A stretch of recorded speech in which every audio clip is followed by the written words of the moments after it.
Hello and welcome to The Wash, your trusted resource for the latest and greatest in public health and hygiene. This podcast is brought to you by Meritech, the leader in automated hygiene technology. I'm your host, Jennifer Taylor, and to kick off our first episode, I am pleased to introduce you to a very special guest, Paul Barnhill, Chief Operations Officer here at Meritech and Head Engineer. Paul, thanks for joining us today. Thanks for having me. Yeah, we're very excited to be discussing with you the differences between common hand hygiene methodologies in food processing. So a little bit of hand hygiene 101. Oh, that's my favorite topic. I hear you're very passionate about it. I love hand hygiene. So tell us a little bit about yourself. Well, I've been an industrial designer for about 33 years, working for various companies, designing technologies to work in either the medical device space or basically what we're doing here at Meritech is the same thing, a medical device or hygiene products. I've been doing that for about 27 years. Fantastic. That is impressive. Well, I enjoy it. Yes. So in that time, what have you been focusing on in terms of industrial development? One of the things that we focused on is trying to make sure that the hygiene equipment that we make is really user-friendly and focused around the person, at the same time giving you a scientific process as quickly as we possibly can to really bridge that human behavioral gap. Okay. So why is bridging that human behavioral gap, why has this been a passion for you? Well, I remember when I was a young kid, and my mother and my grandmother, every time I'd come from outside, would say, you need to wash your hands. And that really stuck with me. And then when I got the opportunity to come work here in 91, it was like, okay, I can relate to exactly what that means, is we're trying to take care of people's health and safety. And, you know, we knew this from what our parents and grandparents used to tell us all the time. So that's what's kind of passionate for me about this. Right. Okay. So talking about hand hygiene, let's take a step back and really define what that means and why it's so important. How would you describe hand hygiene? Hand hygiene is a process of reducing the microbial flora or load of pathogens that are on your hands so that you can be living in a community and not be surrounded by constant pathogens that you're sharing with each other. Okay. So the goal of that is to make a quality hand hygiene event simple and easy. Right. Ultimately preventing the spread of infection. Yes. Right. Yeah. Okay. So, and that's more important today than it ever has been. A recent research article that came out that I have in my notes here, researchers in London estimate that if everyone routinely washed their hands properly, 1 million deaths a year could be prevented. That is a really, really big number, and I'm not really familiar with that report directly, but what I can say is something that you hear every time there is any type of a global outbreak. The CDC is very clear saying the most important thing you can do to reduce infections is to wash your hands, and we need to keep that in mind. So that is that key aspect. As we become more and more of a global society, we have to focus on this aspect of making sure that we are doing just general, routine, proper hygiene as we become more mobile throughout the entire world. So how is the environment evolving to overcome these hygiene and public health challenges today, in your opinion? The environment is changing. People are aware of it. The media, every time there's some type of outbreak or concern and so forth, it is known that we need to do a better job washing our hands. And we have things that are important to us that we use. We have traditional sinks, we have automated sinks, we have automated hand washers, and we have instant sanitizer. All these are parts of the environment that we use to attack this problem. Right. And, we've seen a slew of regulatory changes in the last 5 to 10 years roll out to increase compliance and focus on hand hygiene events. One of those being FSMA in 2011, which really upped the ante on the level of focus that our food processors are lending to a variety of food safety related controls, but one of those being proper employee hygiene as well, and that being a part of your prerequisite program to your HACCP plan. As we, again, back in our food manufacturing world, and yes, FSMA has been an absolute work in progress for a lot of years, and it's good to see that it's coming to completion and being implemented the way it is being implemented. It's it's value added that we're paying so much more attention to the human aspect of making sure that people are washing their hands. Plants are doing their due diligence. It's not just providing a sink and letting it be there that people are doing it, but they're putting ownership into that. So that's quality for what we're doing. And it's good timing as well. In the last few years, we've seen more and more food safety related product recalls published in the media. In fact, in 2018, that was the highest volume recorded yet, with 382 food product recalls. What is your observation on this higher propensity of these product recalls, and what they mean for us as a society? What's happening here? What's happening is we're actually producing more and more food. Okay. We have more and more people, so we have to produce more and more food. We're producing food faster. So we're doing all these things, and our awareness is greater. So all these things lend into this 382 food recalls last year. I mean, I think romaine lettuce actually in 2018 had 2 separate recalls specifically for that. I think our awareness is better. I think the way we're detecting a recall and acting on a recall is better. And we as a society are doing better at acknowledging that. But again, it's all these environmental challenges. It's not just hygiene that's an issue. It's, it could be mislabeling. It could be contamination inside the product. There are numerous reasons to have a recall. Mm-hmm. Even if it's suspected, and it may be proven later that it isn't, it will be put into that bucket as a recall. Right. So really it being a function of increased volume of production and increased awareness on ensuring food safety and increasing the measures focused on controlling for that cross-contamination. Yes, that's correct. Right. In your opinion, then, what is the state of hand hygiene today? We're making these steps forward. We're increasing our awareness of, how effectively we're ensuring hand hygiene. Have we reached our goal, I guess, in terms of hand hygiene success, or do we have room to improve? I think the state of hand hygiene today is that it's good. Okay. But there is lots and lots of room for improvement within hand hygiene that we have and can go in the future. There are technologies that even Meritech today is working on to help improve that process, to help improve on those data points and help make for a better experience. So there's plenty of room to improve. Even though you may think you have the best device in the world, there's always ways to always improve it in time. Right. Of course. That ever endeavoring for excellence. Yes. Of course. So given that, though, we have these options for, traditional sinks. We have automated systems, semi-automated system, hand sanitizers. But how effective are we as people in maintaining proper hygiene? What are the typical hand washing behaviors versus maybe the recommended hand wash procedures? That's always a good point. Is people like, proper hand hygiene should really take about 30 to 40 seconds if you're doing it correctly. It depends on the person. It depends on their own ownership or behavior. This is still going to be always a human aspect that we have to bridge. Mm-hmm. Okay. So when you have a traditional product like a traditional sink or a semi-automated hand washing, it really is up to the person. And sometimes they don't really have sense of time to realize how long is it to do a full rubbing of your hands together and lathering out for 20 seconds. That's a long period of time. So we've deployed things like sing happy birthday twice and so forth. Those are good methodologies. They last for a little bit of time, but then you have to kind of go back and retrain and re-educate to get people to kind of think through that process. We have automated hand washing that bridges that entire gap, does it quicker, faster, the same for every single user. And then you have a little bit of a challenge more, a necessary product, but you have instant sanitizers. They have their own challenges as well. The challenge being that you're not always able to remove something. You're relying solely on kill of that, and then you still leave behind that residual effect that you may not necessarily like.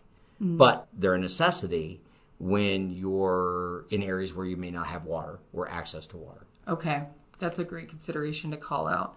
But really, I'm still thinking on that 30 seconds you just mentioned and thinking about just average human day-to-day behavior. You go into a restroom really anywhere, at a restaurant, an airport, and it's unlikely that individuals are standing at a sink, washing and scrubbing their hands for 30 seconds. So in that way, in terms of the state of hand hygiene today, or how effective we are as people in maintaining proper hand hygiene, it seems like there is a gap in terms of human behavior that we need to educate, reinforce, and address.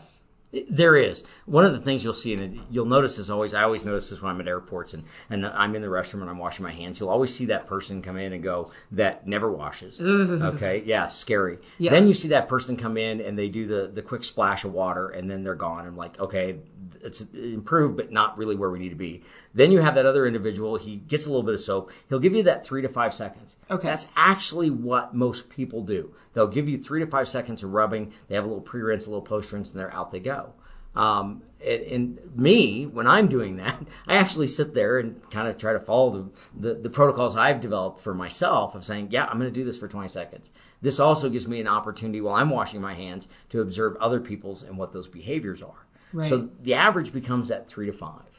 And when it comes to things like food manufacturing, that's a risk factor back to a product.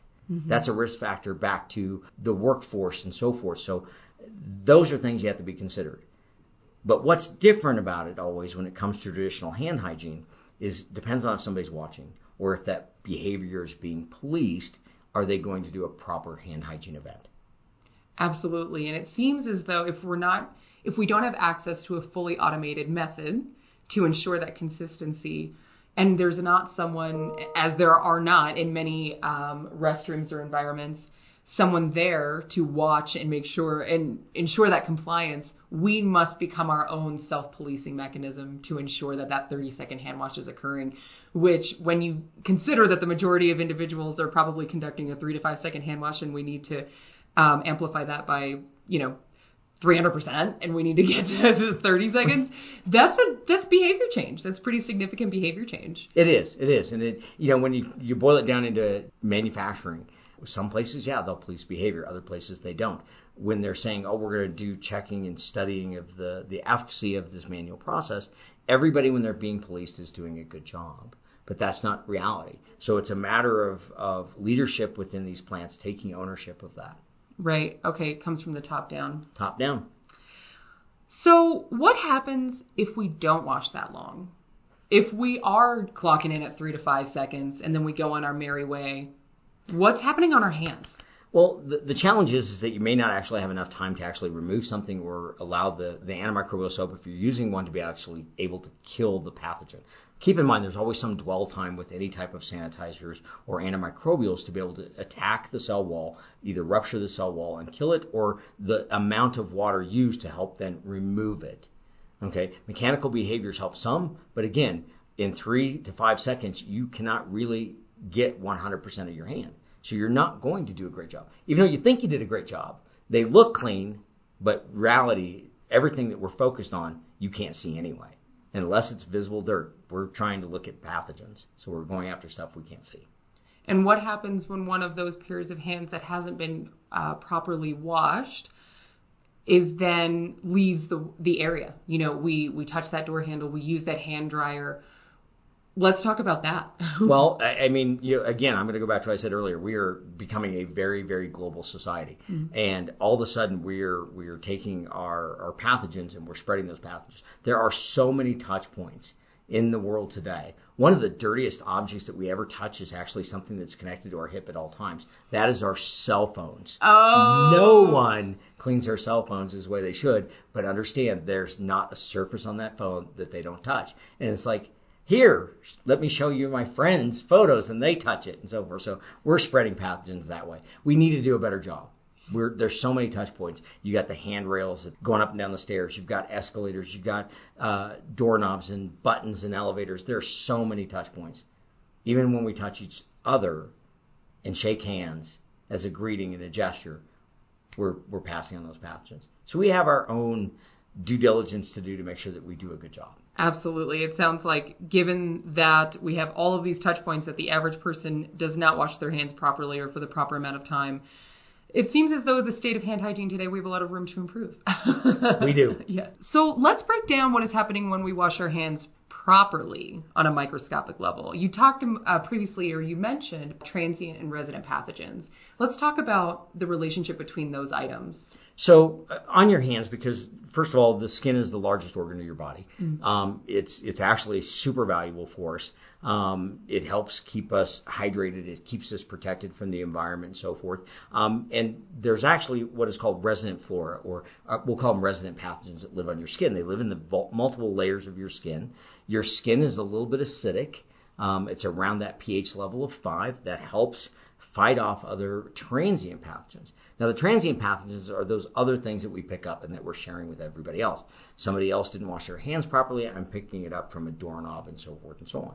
That's really what we need to focus on. 90 to 95% of our resident pathogens are really inert. They don't really affect us, but we want to make sure that we're keeping them in check and in control. Your transient pathogens, we need to remove them, either by killing that pathogen or removing it from the skin without damaging the skin. Thank you for that. I think that's something that those of us who do not have experience and expertise in microbiology aren't always thinking about, that, there are some forms of pathogens and bacteria that are friendly to our bodies that we want to keep and maintain healthy. It's really these transient pathogens that are more travelers to and from that we want to address and remove. Correct, because again, to have really good hand hygiene, you cannot separate out good skin health. And so if you're constantly using a product and let's say you're using something that's damaged the skin all the time and you're never breaking the cycle, like let's say instant sanitizers. Instant sanitizers, again, are not removing something. They're only designed to kill, if it's capable of killing that pathogen. But that's very drying to the skin in time. If you keep the skin becomes too dry and doesn't retain enough moisture, you may be susceptible to more pathogens and greater growth. So in terms of creating a hand hygiene program within an organization or a facility, that should be taken into account, the frequency of usage and what impacts that might have on employee hands, because it sounds like that would also have an impact in terms of long-term compliance. Obviously, if a method was uncomfortable for an employee and resulted in dry and chapping or chafing hands, then there could be a decrease or a dip in compliance. Oh, there absolutely will be. You actually nailed this right on the top of it, because the simple fact is that when somebody's hands become irritated, chafed, dry, uncomfortable, they're going to decrease their hand hygiene compliance. That is very difficult. A hand hygiene structure needs to be so that you're protecting the skin, you're washing it correctly, you're not over scrubbing, you're not over drying it, you're not using too many unnecessary lotions and dyes and fragrances that are going to include the skin that allow it to be healthy and safe. So, when you create a program of hand hygiene, it depends on what your environment is. So, for example, when we go in and consult to a plant, and let's say this plant has a heavy use of soils and debris. So if you have heavy soils and debris that are going to be deposited on the hands, we will recommend to that person to wear a glove. The advantage of that is that if they weren't wearing a glove that they can pull off and dispose of that in a trash can, their hands are going to be caked with that. So what do they have to do? They have to do some type of aggressive mechanical removal with a brush. There's nothing more damaging to the skin cells than attacking it with a brush to get rid of that. They become chafed, irritated, hard in time. Hence, you'll have more pathogens in time. Hence, they'll wash less. Gotcha. So you had mentioned previously in terms of considering what methods are available if you're a food processing facility, you had mentioned sanitizers, semi-automated sinks, traditional sinks. We know here at Meritech of fully automated hand washing systems as well. Let's review those methods and compare them. What are the pros and cons of these? So let's start with the simplest one, what we've all been exposed with since we were little kids, and that was just a traditional sink. So you have basically a faucet in front of you. You have hot water knob, you have a cold water knob, you have some type of either liquid or some type of hand soap that you use. And the process is you turn on the knobs. You're supposed to wet your hands. You're supposed to get some soap, lather for a period of 20 seconds. You take a few more seconds to then rinse your hands, and then you dry them off in whichever method you have. That is your traditional. Okay. But most people, again, the challenge with that is that you have a lot of touch points. You're touching handles, knobs, soap dispensers. Do I take the time to do a good enough job to wash? Have I thoroughly done that for that 20 seconds? And then what do you do with that water? So a traditional sink, that water's running the whole time. So that's really wasteful. Right. Now you go to the automated faucets and automated sinks. Those are a little bit better, but they have their challenges themselves. You have a photoelectric sink that you turn on, that you kind of wave your hands back and forth and you hope it turns on. We've all experienced that at the airport. The dance. Trying to get that photo eye. I call the hand dance. And you're trying to get it, and then you got the little automated dispenser to give you soap, and you're going under it a few times. And then finally, you pulled your hand away, then it dispenses. Right, always. So let's bridge the gap. Let's say it's all working correctly. Okay. And you finally get some soap that's on your hand, and you get a little bit of water coming out of the faucet. And you, again, same process. It's up to me. I'm doing it manually. I got to make sure that I'm paying attention to my 20 seconds, singing my birthday song twice, to make sure I do that. One of my challenges with automated sinks is that the water flow is so low anymore that you're not able to have enough water to actually remove both the suds as well as any pathogens in that process. Oh. That's a risk factor of not having adequate water flow. That's so interesting, because those kind of low flow sinks are always presented as a great eco-friendly option. They're sustainable, they use less water, but they could actually pose a hand hygiene risk. Yeah, there's a big difference between, yes, it's low flow, and yes, it's good for the environment, but did I also have enough water to remove that pathogen? I don't necessarily want to kill it. I'm okay with just removing it. So that's always a risk factor. And that's something that's not been talked a lot about in the industry, but that's one thing that we work on, is making sure that whenever we use automated hand washing, 100% of the water is used to wash your hands. There is zero waste.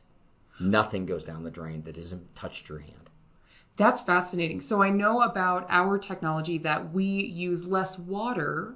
So you might on the surface consider semi-automated sinks and our systems being similar in that they use less water. Correct. But we utilize that water differently. Can you go into detail about how Meritech's fully automated hand washing systems utilize that water to maximize its effect in the hand washing process? Yeah, in the automated process, it's really simple. The whole event is 12 seconds. And in that 12 seconds, we use roughly 0.6 of a gallon of water. We're going to rinse, we're going to wash and sanitize, and we're going to give you a post-rinse. Every bit of that water is touching your hands during that whole length of cycle. So nothing is being missed. There are nozzles at your wrist. Those are blocker nozzles. There's another 8 nozzles in a helical pattern that are designed to circle your hand, because that cylinder that's washing your hand is going around your hand 23 times in that 12-second cycle. That's to be able to wash it. And then we dedicate 4 nozzles directly to your fingertips and fingernails. And everybody goes, oh, are you getting under the nails? Well, it's really hard to get under your nails, because even when you're washing traditionally, there's nowhere to get under your nails. I also don't pick up anything from under my nails. I always pick up everything with my fingertips. Right. So those, I'm just getting kind of a visual picture of what you're describing, and I know our listeners will be doing the same. So your hands in a fully automated hand washing system from Meritech are placed within these cylinders that have jets that, as the cylinders rotate, deploy that water and soap evenly across the areas of the hands. Correct. 100% coverage very quickly. It's basically, as I call it, we call it 6 seconds of washing, 6 seconds of rinsing. Oh, fascinating. Simple and easy. Simple and easy. Yep. And we discussed earlier the importance of it being simple and easy in terms of compliance and validation. Compliance, validation, and again, addressing the concerns of behavior. Right. So validation, that's a great point too. How did we arrive at the 12 seconds, and how have we clinically validated the effectiveness of these machines? Well, we've actually used independent laboratories that focus their attention on topical antimicrobials and the science of hands. And the laboratories that we've used, what we do is we actually apply a true pathogen to the skin. We look at a baseline of that. We follow an ASTM standard, and then we wash hands and remove that. And we do that for a period of times. We call it the glove juice procedure. And what that does is look at what that is. And we're always giving a net result of a mean average of 3 to 4 log, which is 99.9 to 99.99% removal of a pathogen. Incredibly effective, 3 to 4 logs.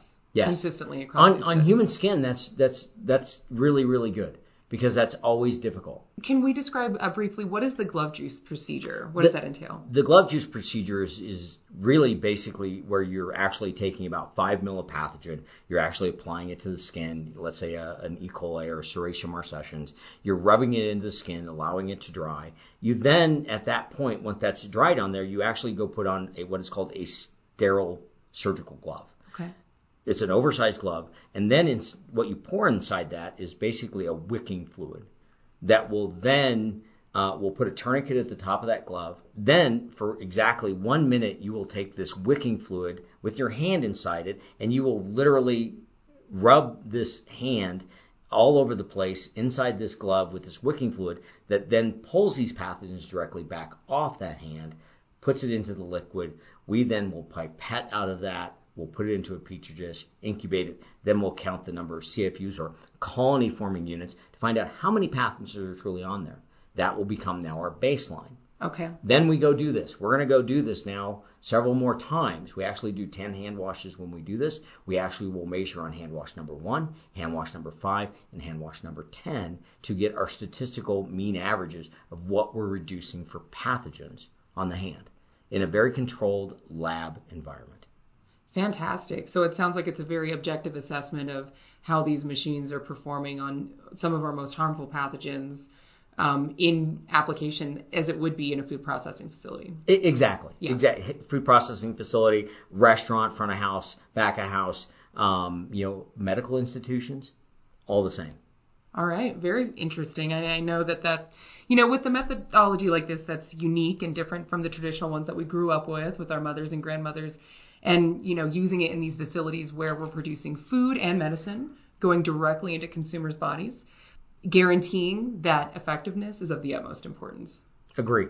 So, what are the types of questions that a food processing leader, when they're looking at their hygiene zones and considering the methods that they might implement within their facility, what questions should they be asking when comparing these methodologies to make the best decision?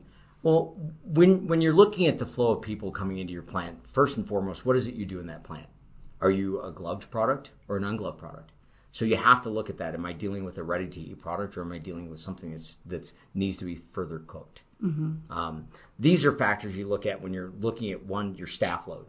So that's a concern. How many staff do I have? Do I have enough area to put in a traditional sink versus an automated hand washer? Depends on what your staff load is, depends on what your dawn period of time is for them to get in the plant. These are all factors that have to be looked at. You have to look at this in regards to what are the overall PPE requirements for these individuals coming in. What is that piece going to look like for their hand hygiene effects? Traditional hand hygiene, if you have high throughput areas, tend to be, 2/3 longer than automated washing. So you lose a lot of employee time. And if you have a small area and large turnovers of people, meaning shift change out is large, you get a bottleneck. What happens during a bottleneck? Out of sight, out of mind, people kind of shoot through the system and they miss hand hygiene altogether. One of the goals that any food manufacturing or plant manager or sanitarian has to look at is, what are my choke points? What are my control points for my people?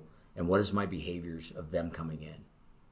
And how am I going to validate this procedure? Oh, that's always the challenge. That's right. Always the challenge. How do you validate a traditional hand wash? There's only one way.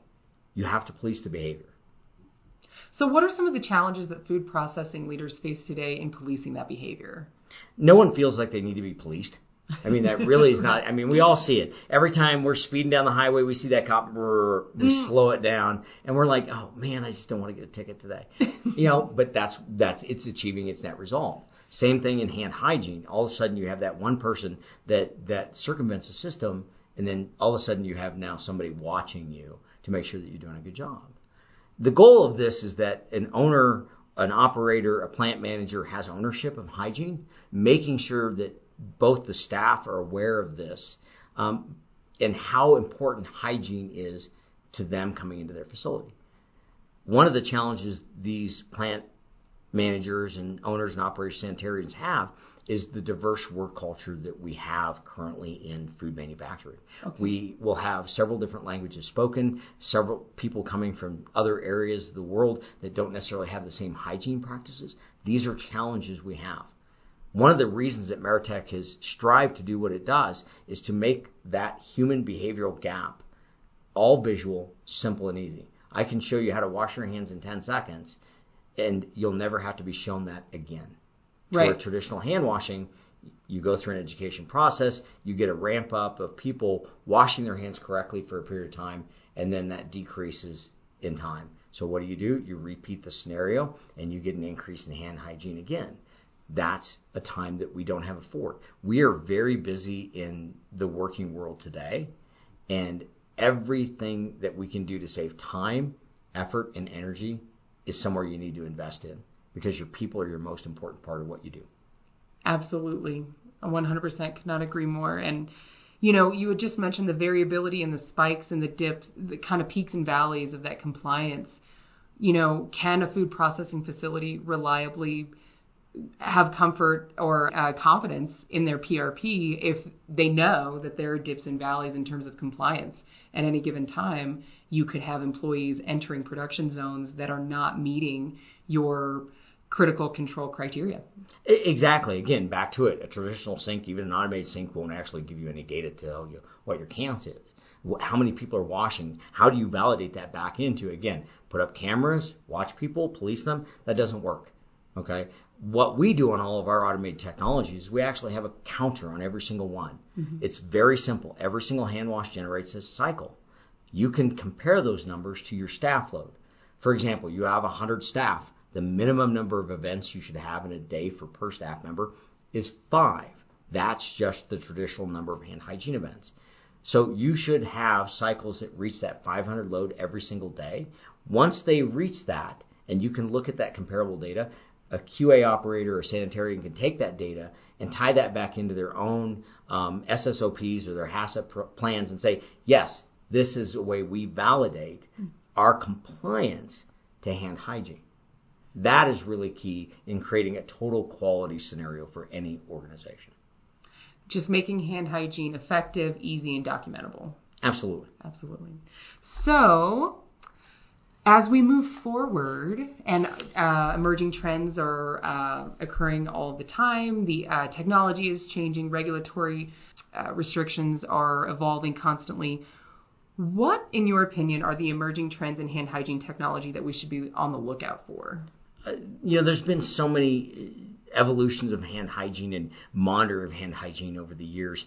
It is still going to become more and more apparent, again, as we're changing as a society. Having data at your fingertips is really, really key. And hygiene is no different. There are technologies that are being worked on to give you better understanding of what the hygiene challenges are. Mm-hmm. Knowing, an employee maybe went from a dirty zone, then back into a clean zone. Did they have an event? Did they have a hygiene event? This is data that I can say for a fact that we are currently working on to make better and to give the future of our sanitarians, QA people, plant managers, data points that they can use easier, readily available, so they know exactly what is that part of their total quality package for hygiene. More real-time insight into how they're performing. Absolutely. We all expect it now. We want data now. We can go look it up.